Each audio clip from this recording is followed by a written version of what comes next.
Dá só uma olhada ao seu redor. Você está percebendo o que está acontecendo? O inimigo, na real, não quer que você peque. Ele não precisa te convencer a abandonar Jesus.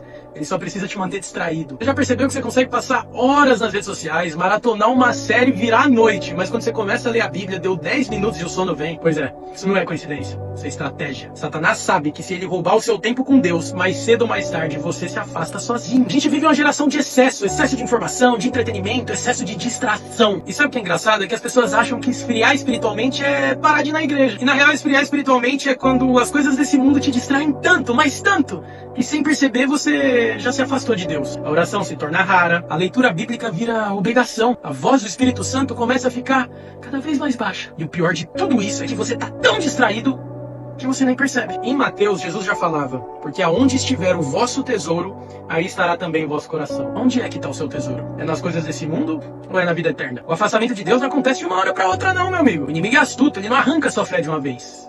Ele sufoca devagar. E é por isso que você consegue passar horas e mais horas e mais horas no celular, mas quando ajoelha para orar, as palavras não saem. E de novo, isso não é coincidência, é guerra espiritual. O mundo tá gritando por sua atenção, mas o Espírito Santo tá te chamando em silêncio. A real pergunta é, você ainda consegue ouvir? Ou melhor, você quer ouvir? Porque o diabo não tá tentando fazer você pecar. Ele só quer te manter longe de Deus. O pecado é só consequência da distância. E quando você menos perceber, nem faz falta mais a presença de Deus. Mas não se engane, porque Deus é bem claro nas Escrituras. Porque se a distração leva ao afastamento, o afastamento leva ao pecado, o pecado a gente já conhece, né? Tá em Romanos. Porque o salário do pecado é a morte, mas o dom gratuito de Deus é a vida eterna, por Cristo Jesus nosso Senhor.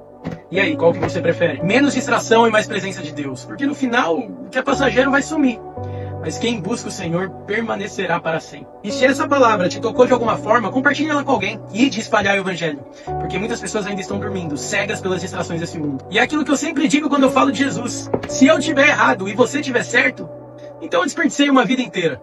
Mas se eu tiver certo e você tiver errado, então você desperdiçou a eternidade. Deus abençoe e Maranata Jesus.